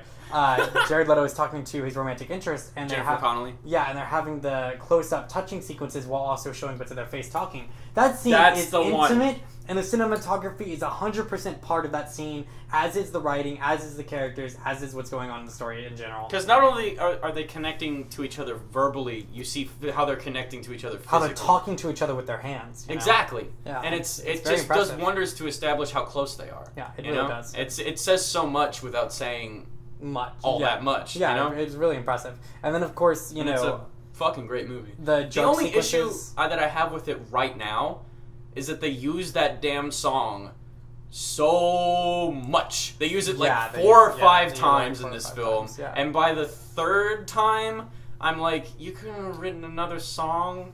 You can't, because this is a good song, don't get me wrong, it's great, but you use it way too much. That being said, every time they do use it, the sequences are really good. They are really good, but really good. It's just I wish that they hadn't used the scene before. Yeah. It's just a little repetitive, so that's the only issue I have with it right now. Yeah. But, I don't know, I might need to see it again, because I don't know if it's a 9 out of 10 or a 10 out of 10, but it's a damn good movie, and I'm so glad that I saw it. Yeah, it's a damn good film. We might even review it in more in-depth later, who knows, but... I strongly suggest Melancholia as well. If you liked Requiem for a Dream, you'll definitely like Melancholia. Lars von Trier? Yeah, but the cinematography, just as good.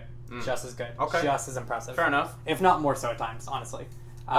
You lent me Saga Volume 2. Yeah. And you're getting me...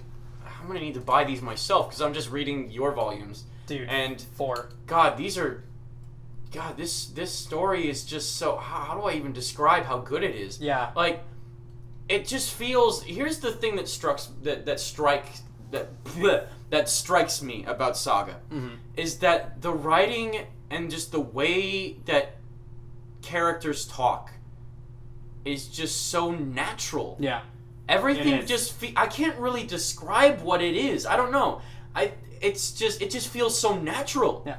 Everything that's being said, just like whether it's the baby or the narration or the babysitter or the romantic interest. Yeah, the romantic interest between just Marco and Alana. Just like these impressive. every character has. I think it might be this. It's that every character has a very distinct voice to them. Yeah.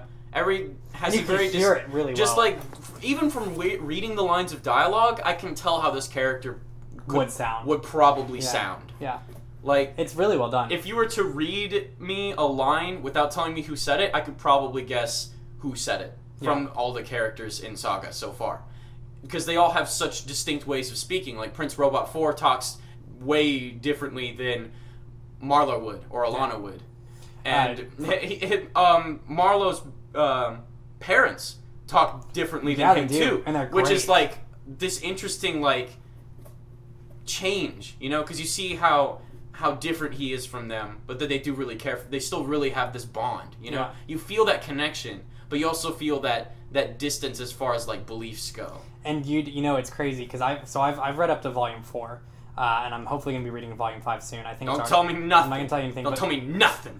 But I'm invested. It only gets more investing is all I can say. When I was reading volume 2, I was like, wow, this is freaking phenomenal. I got to volume 4 and I was like, I can't believe this just got taken here. I am feeling like I am journeying with these characters on every step of the way, and it feels like a saga of this kid, you know, of this freaking girl, and I'm super. Hazel. Yeah, Hazel, and I love her. What a great name. I love her narration. I love her narration is it's so hysterical. Good. It's so funny. It's very good. Saga's Ghost great. character is also really great. Yeah.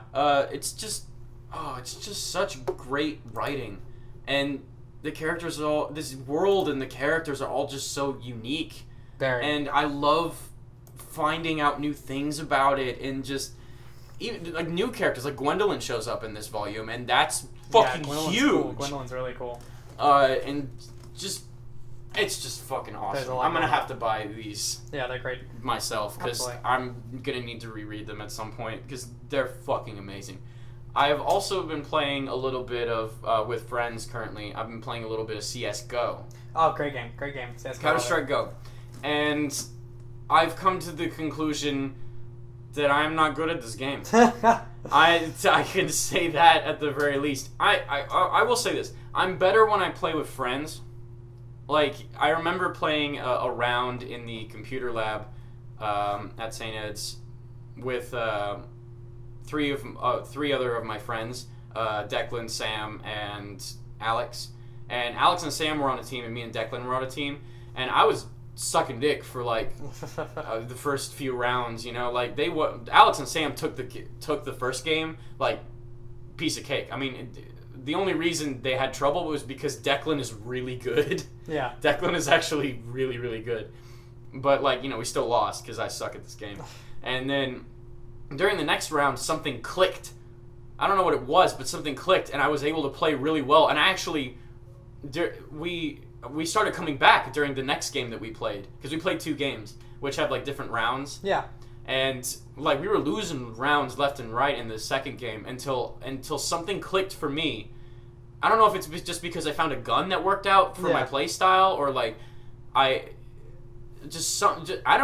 can't explain it to you. I can't explain it to you. But I started doing really good, like really good, and I ended up winning the last round, which took the game.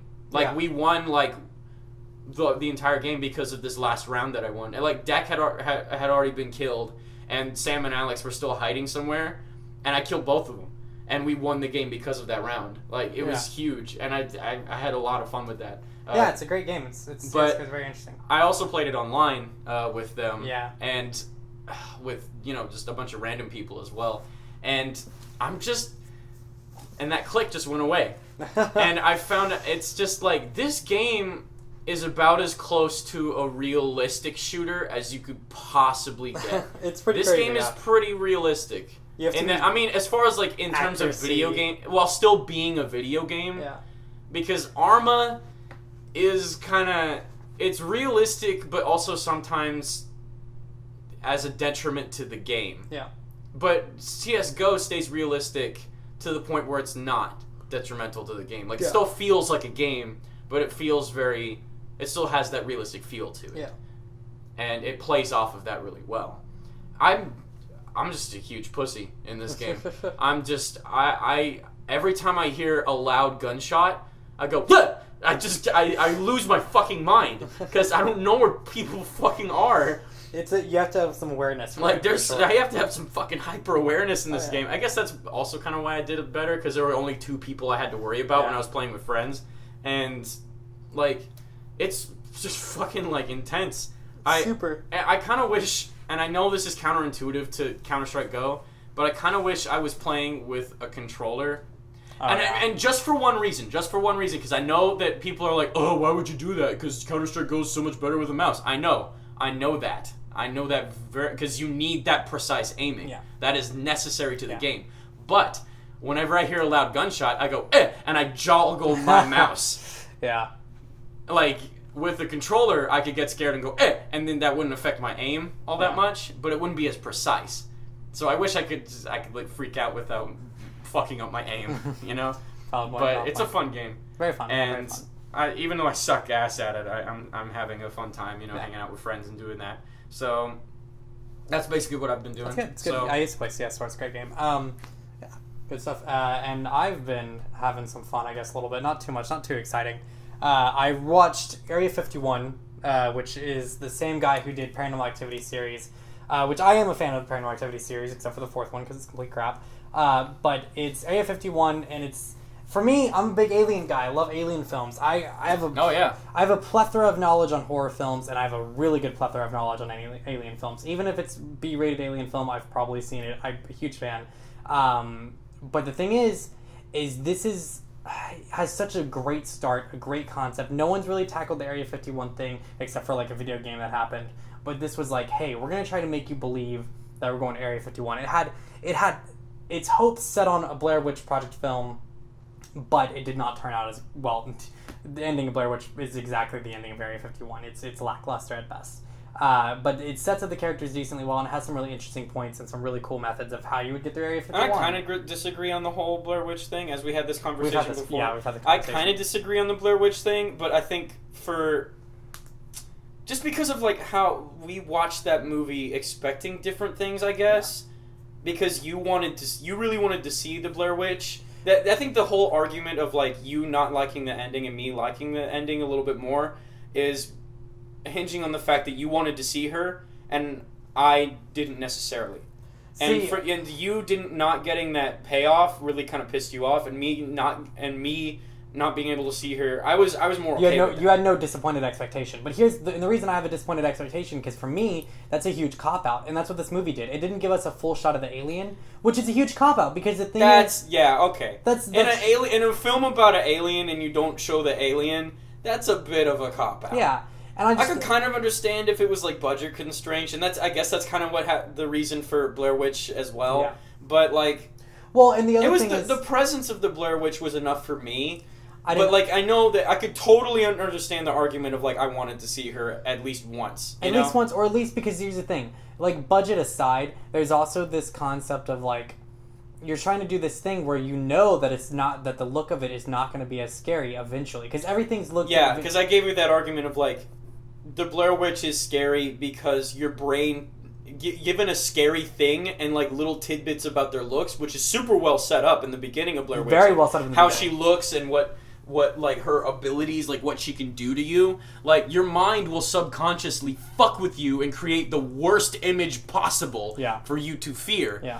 Which works in the movie's favor, I guess, the first time around, but once you get to that ending, it's I could totally understand that whole argument of kind of wanted some closure, kind of wanted to see her. But I also kind of gave you that, like, this way, since you don't see her, you don't get the possibility of being disappointed by how she looks. Yeah. But that is a little bit of a cop-out. Because, like, at least they would have tried, you know? Even if you were disappointed, at least they would have tried. Something would have come up. So I totally get that argument. I don't agree with it necessarily, but I totally get it. Yeah, well, and it's double for Area 51 because they had no excuse there. They had no excuse. If you're doing a thing about an alien and if you see at least part of the alien, then we should see the rest of it, you know? Like, we didn't see any of the Blair Witch. At least they committed to that. We didn't see any of the Blair Witch. Yeah, or we didn't see, like, a creepy hairy arm or anything, because then that would be... I would even be mad about that. Yeah. Like, because I'm like, well, she was right there. Why didn't you just show her there? Exactly. So it's like... Yeah. But so I saw Area 51. I'm about to watch Heroes Reborn. Haven't watched it yet. It's on the list. I'm probably not going to be too happy with it, but you know, I guess it's one of those. I've heard some things. I'm understand. I'm not a huge fan of Heroes anyway. I liked Heroes. I was a big fan. I couldn't really get into it when I was trying to watch it. Granted, that was a long time ago. But season 1's really good. It's very interesting. It's very well set up. I got like halfway through. Skyler's awesome. I got like halfway through season 1 and I just lost steam. The ending of season 1's really for whatever good. reason. I don't It know. It does get a little slow pacing wise, but if you can get past the slow pacing in the middle, it's pretty strong. And it gets well, I believe it. Not better, but decent. But that's pretty much all I was able to do. I've of course been busy with other things, you know, weddings and Rule of Thirds, which is coming out October 1st. That's coming up week. You want to talk about Mario Maker? Oh, you know, I was going to talk about Mario Maker. Yeah, so we've talked about Mario Maker before, and my standing on the review is still the same with it. I should have gotten. Oh yeah, me too. But that being said, now that I've unlocked everything, now that we cheated, and unlocked the system, and you know, we had to look up how to unlock everything. That's how like unclear it is. Yeah. It's extremely unclear. There's no notification to let you know things, and you have to reset your day. Why would they do that? It's really stupid. But that being said, given all of the tools, this is becoming really fun. Really fun. A lot of intricacies in making levels. The only downside is people can't see new levels that are made each day. So like you're never fully caught up, and I feel like there's a lot of people's levels who are probably going unheard. And they're probably some of the best levels. Yeah. I uploaded my first level, and I had a great time making it. I had you and Trey play it. I still haven't beaten it. I've gotten closer than Trey, but I still haven't beaten it. Yeah, I got closer than Trey. And I had a super fun time creating it, and I got some others I'm working on, and another one I'm really excited to start creating. And oh no, wait, I did beat it, but I beat it the cheaty way. Yeah, because you were kind of like, oh wait, why does it do that? And I was like, oh, and then I found it out because you gave me kind of a hint, and then I beat it. Yeah. So I beat it, but in kind of an unfair way. Well, either way, you were able to do it. Yeah, I was still able to do it. Yeah. So I guess I did technically beat it. Yeah. But not in the way that I would want to. Yeah. What's nice is I made multiple ways to beat it, which is cool. I in general, I was super happy with it. 3 or 4 ways. Yeah, and I know you're working on your level, which looks awesome. I'm super excited to see that get uploaded. I think it is. I'm pretty sure it's done, actually. I'm pretty sure it's done. We just have to upload it. Yeah, you just have to upload it. Which is super cool because you have to beat it to upload it, so that's always fun doing that. My level's really hard. Yeah, it's especially harder since you're the one who created it, so it's I can only get mad at myself. That's the thing. But yeah, that's kind of what we've been up to. Now we're gonna come to our main course, our main meal.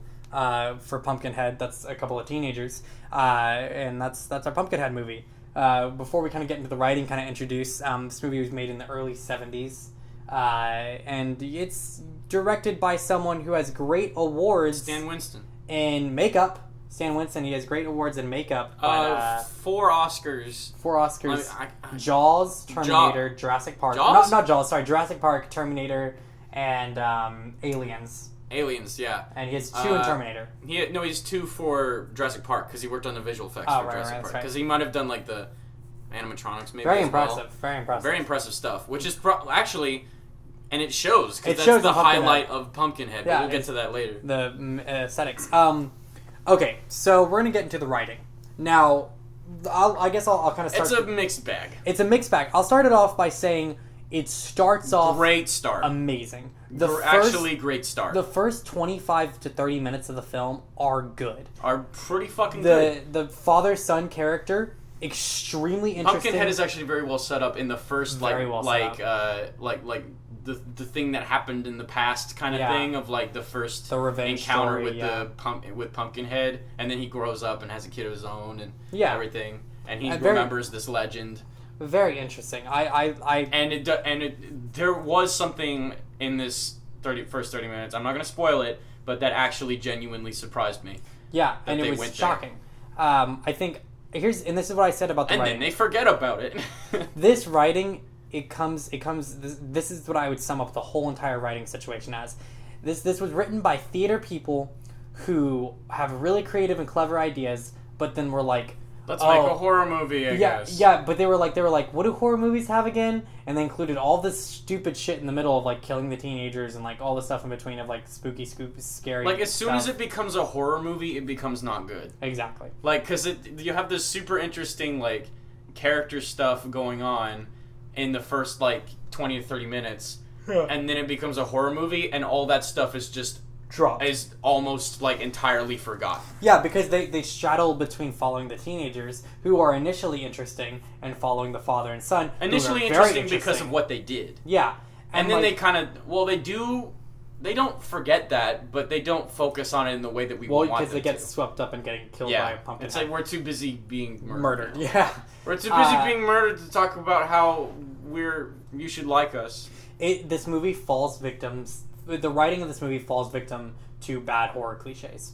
That's exactly what I mean. Say. I don't know what I was expecting watching the movie fucking Pumpkinhead, I guess. Well, I should stress that this is the category since we're doing different categories. This is our creature feature. It's our creature feature, yeah. So Trick or Treat being the anthology. Yeah. Scream being our slasher-ish. Scream being our honorable one. We're going to do another slasher. Yeah, we're going to do another slasher. But Trick or Treat is the anthology, and this is the creature feature. Yeah. And I still am glad this is our creature feature, because I think this is a creature feature that it should be a little bit more of what people should go for in a creature feature. It's this concept of, like, you go into a movie, Pumpkinhead, and the first 30 minutes are surprisingly really good. And it kept me watching the rest hour. Yeah. Exactly. Even though they let the rest out, the subsequent hour isn't very good. Yeah. I still watched it because the first 30 minutes were pretty investing. Yeah, and it's this thing of like, you should go into a movie titled Pumpkinhead that's gonna have some crazy creature, and then be surprised by how like personal the characters get. Now the movie should have carried on with that fact, of course. Oh yeah. Sadly didn't. And I think as far as like writing for a creature feature goes, it's not the worst I've seen. It's not Leprechaun. Oh god, it's not Leprechaun. It's not Leprechaun Back in the Hood. Oh fuck, Leprechaun. But it isn't better than itself by a certain degree, which is like the writing it's enjoyable the first 30 minutes. It does stay enjoyable for a little bit with some of the lore and finding out the ending kind of plot. Yeah, because you have that like the magic old lady. And the thing going on with the old Pumpkinhead. She's kind of cool. Yeah, and the makeup for her is actually really good. The makeup for her is really good, and the makeup for Pumpkinhead is also pretty cool. The Pumpkinhead effects are really good. Are we getting to what would that fall? What would that fall under as a category? I guess that would more so fall under editing, which we'll kind of get to. But we'll get to the camera work because initially the camera work is really interesting because it separates modern world from like the deserted wherever the hell they are in the middle of nowhere, and like you see like more vibrancy, and you also see like the shots are a little bit like less like the thing in the past that happens at the beginning of the movie is actually very well shot, and does a good job of like concealing what Pumpkinhead is and what he looks like. And like you have this difference of like very eerie Huckleberry Finn type looking shit comparatively to like when the modern day cars come into play and the dirt bikes and stuff. And some of the camera work there does a really good job of like contrasting kind of worlds and stuff. It really well. And there's a point where like they're walking past the cars, but they're next to the old-timey shop, and every time the camera switches shots, you really feel like, wow, contrast of like modern world meets old world, and I can definitely see that. I don't know if I hope that was planned. It feels like it was planned on some level, but it also feels like it was just like great accident. But other than that, the camera work has a couple of good moments, but nothing too exciting. I didn't really.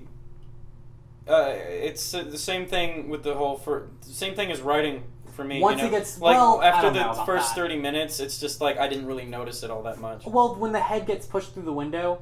Oh yeah, that was kind of okay. Yeah, I do remember that now. Yeah, that was good. There were certain moments when Pumpkinhead. He's like, "Hello, look what I have." Pumpkinhead's kills were almost as interesting and creative as the first 30 minutes, because like the one with the gun thing where he freaking like some of that. Yeah, stuff was, some of them were pretty. Some of them pretty cool. Yeah, they were pretty intense. I love the window one and the gun one were really really cool. And they kind of felt like eerie because it was this like whoa like. Not only is he like killing them, he's playing with them. Yeah, he's really playing with them. Like you can really get that spirit of vengeance thing with Pumpkinhead. Yeah, agreed. There's some good moments of that, and in that moment the camera work shines, and especially some good lighting techniques that they use to like portray, because when Pumpkinhead comes into the house, they have like these weird red lights kind of coming behind him, and they just get this feeling of like it's invading the space, otherworldly kind of demonic thing. And it's I definitely can get behind that.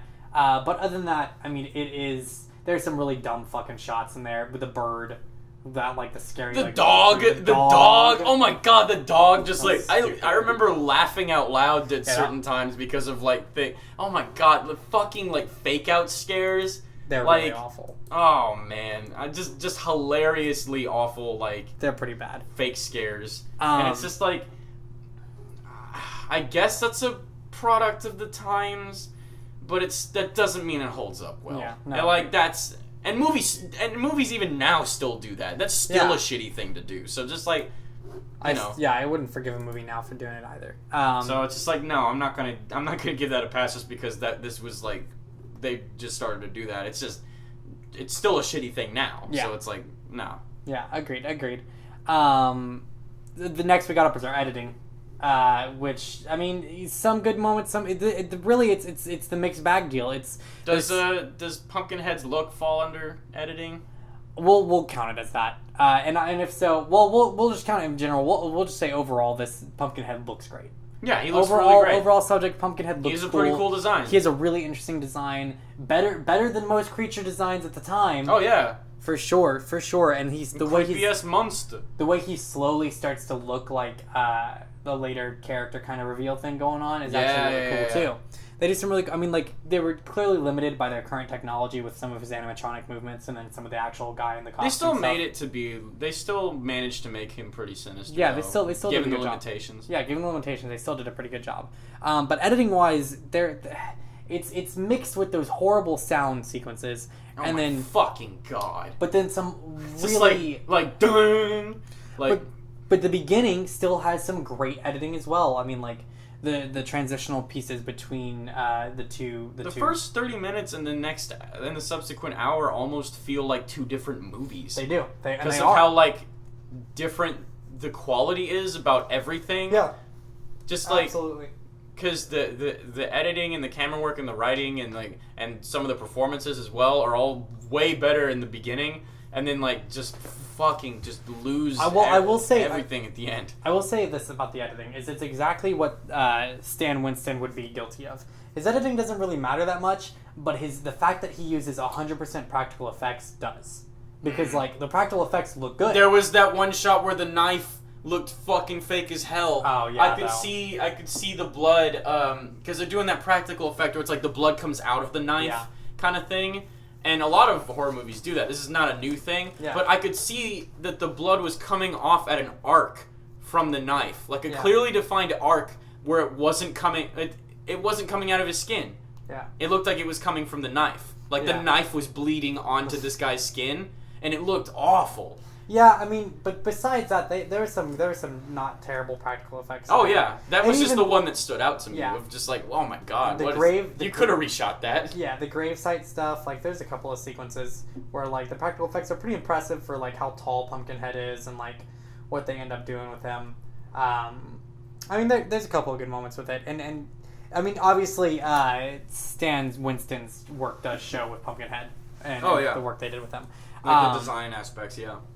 Acting wise, we are given. We have one performance. One performance with actually. That's Lance Henriksen. That's Lance Henriksen. Really, the only one to give a shit about at all. Bishop from Aliens. Yeah. And you know what? This is another case of like feels like a different fucking movie because in the first 30 minutes I'm like, yeah, this guy's pretty cool, and then throughout the subsequent hour of the movie I'm like, this guy's getting less and less interesting. Because there's that moment where he comes back to the old lady. And he, like, punches and the it's fireplace. Just like, I want to get... No, I didn't expect it. And it's like the delivery of the lines is just super awkward. Whereas before that, his performance wasn't bad. It was very believable. So it's like, yeah, it was very believable. Like him... With the thing that happened... Like, yeah, like that's how a person would react to that. That's very sad and believable. But then it's just like hokey, cheesy B-movie acting after that, mostly for him. And of course, like, everyone else doesn't even compare by a little bit. The old lady's good. Old lady's pretty good. Old lady's great. But mostly it holds up because of the makeup. Yeah. Mostly, and because of her mysteriousness in general. She has like some mysterious to her, but like none of the teenagers are there's some laugh out loud like bad acting moments with these teenagers. Like honestly, there's gonna be somebody out there being like, "What did you expect?" But like Scream. Yeah. Scream is like those teenagers were all interesting and great. Yeah. But these guys, so it can be done. It can be done. So it's like I wasn't invested. I don't remember any of their names. I don't remember one of their names. Yeah, I don't remember one of their names. So it's just like I didn't care. I didn't really care about any of them. Agreed. Because I knew all of them, or at least most of them, were gonna die. It was like and we weren't really given that much of a reason to care. And for a situation where like the main girl lives, like, nah. I didn't know anything about her. I don't care about her. We know that she didn't like the thing that happened, but like... Yeah, but that's it. That's just kind of like what someone would normally do. What are they doing? I mean, like... How do they feel about their friends dying, except for the fact that it's like scary? Not good. Yeah, that's scary. Like, is there anyone that they miss more than the other ones? Did you have a connection to a certain person who died? Like, I don't know. They definitely don't show that. Coming over to our directing and conclusion, though. The directing is what you would expect from a guy who focuses on makeup more than he focuses on the monster more. He knows his strengths. I'll give him that. He knows that the monster is the strength of the movie. Yeah. And that does show. It does show. And as far as conclusively goes, we've kind of really summed this movie up. It's a mixed bag, with first 30 minutes very interesting. And I think if anyone's interested in watching this film to see how creature movies worked back then and to see some of the things that pioneered new ideas, I think Pumpkinhead is a movie to watch at the very least. Yeah. For anyone who is interested if you are interested in horror creature feature films, you should at the very least have seen Pumpkinhead. Yeah. I think that's It's a fun movie. It's a fun movie. On a scale of fun, I'd be rating this pretty high because I had a lot of fun. Yeah. But I don't rate movies based on fun. Exactly. So I would recommend people watch it though. Even though I'm gonna give it kind of a bad rating, I'm recommend people watch it because I had a fun time. Yeah, if you're wanting a fun Halloween movie to watch, you see some fucking popcorn with your friends, have a fun time. Watch Pumpkinhead. This is my thing about Birdemic is a fun movie that I recommend people watch with friends. The Room is a horrible film that doesn't... both of these movies, Birdemic and The Room, fucking awful films. But worth watching. Very worth watching. And I would say, no, yeah. That's why I'm going to be giving Pumpkinhead a 5 if you are just, wanting to watch a regular creature feature for the night and just, I want to, whatever. And if you are, a super horror fan, I'm going to say a 6. I'm going to give it a 4. Yeah, 4. Right now, just in general. A very affectionate 4. Yeah. For this film. Because I had a lot of fun. But it just quickly lost steam after the first 30 minutes. I just became... there was no investment at all in what was happening, and I was just laughing my way through the rest of it. It wasn't even all that scary. Pumpkinhead, of course, is very intimidating, very creepy. Yeah. But I wasn't really scared... in the film. And then as far as this being a horror film, I wasn't very horrified with anything. I think the first 30 minutes are so strong, and it's so creative what they do with some of the characters that I have to give this a 5 at the very least, which is why I'm sticking with 5, just all around. I think it goes beyond what most films were doing at the time, and in general now. I think this movie goes farther than most shitty, stupid, insidious films now. And I specifically say Insidious because I think that movie is crap in comparison to Pumpkinhead at times. In fact, no. Insidious 1, Insidious 2, and freaking Sinister are all crap in comparison to Pumpkinhead, just due to the first 30 minutes alone, and due to what they do with the character for the rest of the movie. This movie would have been a really, really great horror film, Scream levels of good, if that first 30 minutes had carried out. Yeah, well, I think the first 30 minutes are what made Pumpkinhead a classic. I truly do. And that's why I say this movie's a 5 more than anything else, because... it's a very affectionate 4. That's fair. Because I had a lot of fun. But, it's just... It loses so much steam. The lore is pretty interesting. It is interesting. And I think that also goes along with it. But they kind of forget about that, too. They forget about the whole emotional tie-in, and they forget about some of the lore in favor of really like just. hit the nail on the head of what the guy's experiencing because of the lore and what happens to the main character. It still isn't as interesting as the emotional like tie-in to all of this though. I don't know, the ending where like what happens to the main guy at the that end. was kind of cool. Yeah, and he's affected by that through the whole film. You know, Yeah. because he's seeing the kids getting murdered and stuff, and like there's just a lot going on there, and that's really cool. And like I can appreciate. So it kind of peaks at the ending a little bit because of that. Yeah. But it's just the things. But the middle's really the middle is just so crap and so run of the mill. Like, but it is like it's, bad horror movie that like. But it's not like terrible. Oh no, not horrible. Not like Yeah, okay. it's Let me rephrase that. Not like yeah. horrible because I didn't mean it to say it was bad. It's just like okay, underwhelming. We'll say underwhelming. Great word, underwhelming. Not horrible. Which is why I would give it a surprising 5, just because like it'll hit you strong first off. It'll get underwhelming, and the end will kind of be like, oh, that's neat, I guess, and then you'll be done. And that's a 5 to me. I just described a 5 to me perfectly, I would say. Or at least in my there were just a few things about this film that just didn't sit right with me. So it's an affectionate, which I think is a great. I think an affectionate 4 is a strong way to go with it. On a scale of fun, it'd be like fun out of fun. So go watch the fun movie. So that's our review of Pumpkinhead and our 6th episode of the podcast. Come check out Rule of Thirds October 1st. Should be super exciting. Episode 3. Episode 3. Wow, yeah, episode 3. And it'll be really fun. I've been Kayman Coons. I've been Owen Ziegler. And you'll have a great night.